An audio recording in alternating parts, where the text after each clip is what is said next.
Hey everyone, Yokuo here, and welcome back to Yokuo Plays. Today, more Sonic Mania as we delve deeper into Studiopolis Zone, and by deeper I mean delve into it in the first place. This is the first original zone in Sonic Mania after we experienced Green Hill Zone and the Chemical Plant Zone. And Tails is spazzing out against the bumpers, a pretty common trait for this zone. There's all kinds of weird routes to take and things to do here, so I'm just kind of exploring and seeing where I go. Like I said in the last part, I have played this game, and at this point, as of this recording, I have beaten the game once and almost beaten it a second time on a playthrough with just Knuckles. But I'm still learning the routes, I'm still exploring and finding new things, so I am by no means a master at this game. I don't know the routes all that well, but I can fake it with the best of them. This zone is really interesting. There's all kinds of neat stuff like that microphone that fell down. And those guys that were just flying up there, they take your picture. There's an achievement for having that done 10 times. I've already done that as of this recording, so I'm not going to bother. But if you're looking for the achievements and or trophies in this game, that's a way to get one. Also, these speed gains are crazy, until I ruin it here because I want the blue box. There we go. And just as a reminder, that blue ring by the 90, and the fact that the 90 is blue also, how that works is if I get hit, instead of losing all my rings individually, I'm going to lose them in little clusters. There's going to be about 6 little clusters divided pretty evenly between the numbers. So if I have 60 rings and I lose them all while having that blue thing... Oh, there's a ring up there, by the way. If I have 60 rings and I lose them all, they'll go into 6 clusters of 10 or something like that. Go up here and... special stage. Bye, Tails. And for real, bye Tails, because he does not follow me in here for some reason. Same for the Sonic 3 style Blue Sphere game. Not sure why that is. But for now, we have an emerald to catch. Some of these have not been that great so far. I've only gotten one of the 2 rows, but it's okay. Right now we're going Mach 1, and really the only thing I really want to do on this first lap is to get rings. The more rings I get, the higher up my time goes, and the better off I'm going to be. It's really hard to get them when you're on Mach 2, or especially Mach 3, because you have sections like that one that I just passed where there's no bumper railing, so you can just fall right off. So it's best to prepare beforehand and go in all set. Like here I'm taking some extra rings just in case, and now I have a full minute on the clock. So now I can focus on getting the blue spheres without worrying about the timer. Though I'm still going to get rings where I can, because, you know, why not? So at this point I have 80 seconds, and I'm actually very close to that emerald right now. Like, suspiciously close, considering I'm not even in Mach 3. In fact, it's about to get a little more than just suspicious about right here. This is the first time I've ever done that. I got the emerald before Mach 3. And all of Mach 1 is 1 speed, all of Mach 2 is 1 speed, all of Mach 3 is 1 speed. After Mach 3, you get more blue spheres, and you increase your speed for a tiny fraction of a bit with a speed boost. So I got that not even going top speed, which means that I just generally made pretty good time on the stage and all of that. There's actually a glitch you can manipulate, so you can get it on Tier 1, on Mach 1. It's not something I'm confident enough to try to do, though. But basically, I think how it works is you run into these side rails, and when they bounce you off, you kind of swivel into the other side's rail. And you just keep doing that back and forth, and for some reason that gives you a temporary speed boost. Do that enough, and voila, you've got the emerald, probably in Mach 1. I keep wanting to call it Tier 1. Also, I don't know what's going on with Tails. He got caught between 2 springs, I guess. I'm not really sure. What I am sure of is we have a mini-boss here, and this one is annoying. The guy in the main helicopter is going to shoot out missiles at us. Now, one of those missiles looks oddly different than the others, right? I wonder what we should do about that. Cough, cough, cough. And there it goes. And this guy dodges, and he lets one of his little subordinates, who don't do anything during the entire fight, take the hit. They just kind of follow. They're basically his hit gauge, his HP meter, if you will. Pretty simple stuff, so we just keep avoiding the red ones, hitting the blue ones, and hoping for the best. The red ones are a little hard to avoid, especially when they overlap like that. So it's pretty understandable generally if you get hit. Also, I totally used Tails there to try to dodge that one. And it kind of almost worked. I didn't get hit, that's what matters. So while the boss fight's going, there's a bit of interesting trivia about this world in particular. The name Studiopolis actually correlates with the studio where they do voice acting for the Sonic games. It's apparently called Studiopolis, and that was just a happy coincidence. Nobody realized on the team that it was the same name until afterwards. They thought they were going to have to change the name, but it turns out that they didn't. This team actually liked it, and it just went forward as a nice little Easter egg, something kind of cool. There's also... oh, see, there, I got hit. But I got 46 of my rings back. There's also some signs in the stage. Like, one said eggnog, and that's just kind of funny. I'm slowing down here because I wanted that to shoot up so I could try to get boxes, but I hit it too slow.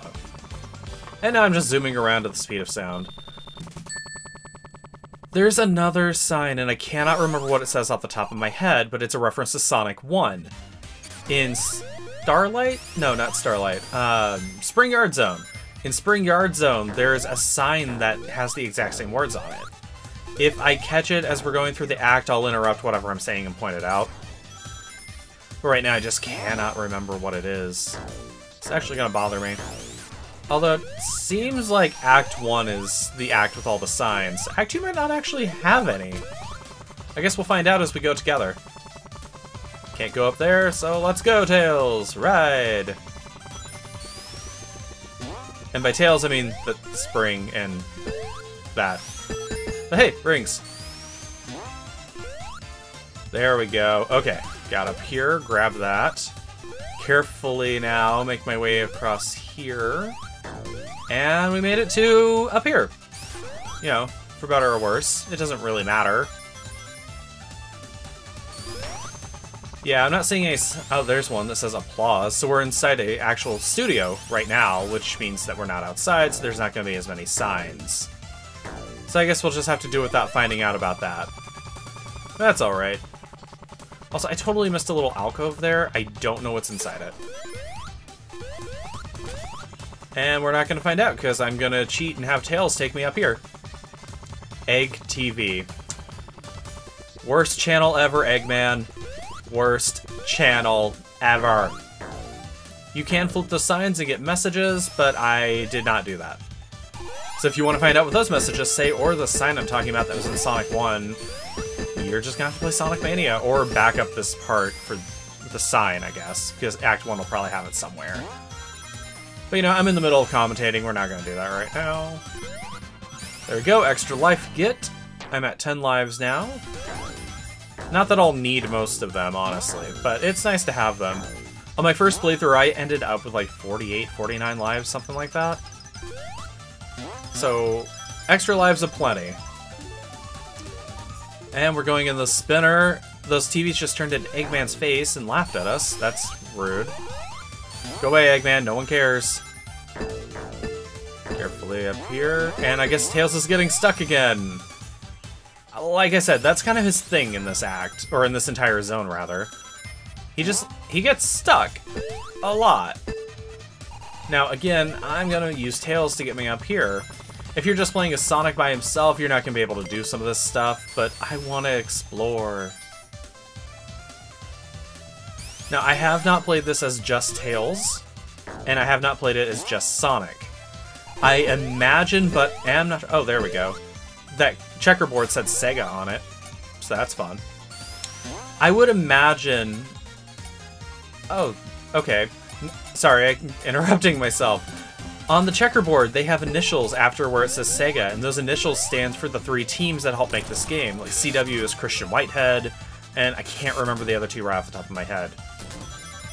Going back to what I was saying before, though, I would imagine that Tails' run is the same as Sonic's. I can't picture it being much different, especially because you can use Tails to fly up higher. Now, this boss is a total pushover. He creates different weather elements, and you have to dodge them. Like, here you have to dodge lightning, or when it's sunny, you have to stand right under Eggman's shadow, or you'll get burnt to a crisp. But it doesn't really matter, because Sonic can jump high enough to take him out. Knuckles, on the other hand, you have to actually do this boss fight legitimately. So it takes a good while longer. Also, nothing's spawning. I had to actually touch down for a minute, and it finally spawned. So if you're speedrunning, don't do that.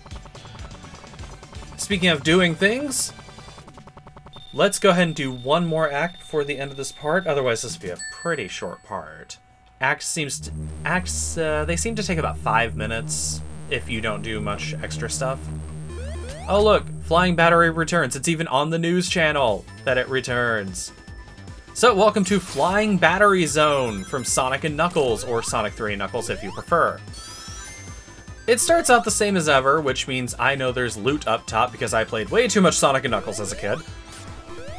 And that's not what I wanted to do. You have to hold up and jump for Tails to fly, and if you hold down, you do your drop dash. Which, to be fair, I don't use nearly enough in this playthrough. Grab a lightning shield and an invincibility star, and we are on our way.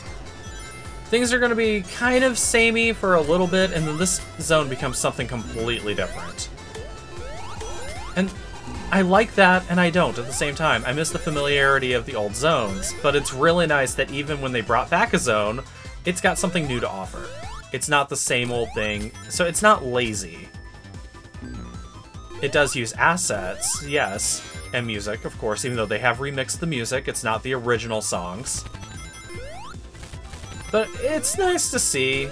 Especially with like Flying Battery, you don't get a lot of the original zone. We've hit about the end of what stayed the same. Like, this is the same, of course. And I got hit, which I shouldn't have, because that's the same.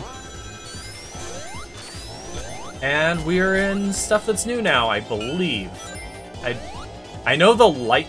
I was gonna say I believe the lightning things are new. I was gonna say I know. But the more I think about it, the more I'm questioning it. So, I'm gonna take back what I said, and I'm actually not sure anymore. So, do you remember better than I do? Let me know in the comments. Is this new? Is this old? This part's old. And it seems like generally Act 1 is more of a rehash of the original game, whereas Act 2 is something completely different. And that does hold true for Flying Battery. Of course, you'll have to find that out next time. But right now we're focused on this time. So meanwhile in Act 1, mice on ceilings. Yeah, we had the lightning things in the original game because I remember that trick. Okay. So this is fairly similar actually. Okay, that didn't work. But that did. Dish, not really. Carefully. See, I wanted to go back down and hit that spring and have a rush of speed because it would look really cool because blast processing. But we can't have nice things, so instead you get that little dorky kind of half run. Okay, up top now, avoid the explosion because that will hurt you. Now, I've never understood this. Why is Eggman trying to destroy his own base? I don't know. Nobody does. I love this little alcove. That's from the original game as well. So is me almost getting hit here. That's a pretty common mistake I make. Oh, and I did get hit right as they came into the foreground there. So I thought I'd show off and not even bother moving. Ooh, barely made it out of that. There's a little section you can platform in down there. There's nothing much to it as far as I remember. And I don't really want to go explore it, so I'm just going to go back up now. Grab the save, and mini-boss time. And this boss is completely different from Sonic & Knuckles. In Sonic & Knuckles, it was an animal capsule, but it attacked you. In this, it's, well, this. But, you know, I could do this legitimately, or I could cheese it. Get him, Tails! The top of Tails' tails hurt this guy, and most enemies. So, I'm actually manipulating Tails into flying up there right now. I'm doing that with my controller. I'm just having some trouble getting it to work. Especially without him grabbing me, because I don't want that. But those couple of hits and that hit, stuff like that, I am manipulating Tails with one controller to do that, which is fun. I'm kind of impressed by it. We'll play Spin the Sign, hopefully we get something, and we didn't. And that's gonna do it for Act 1 and this part. Next time we'll get into Act 2 and beyond, but until then I will catch you guys later after this neat little animation. Bye.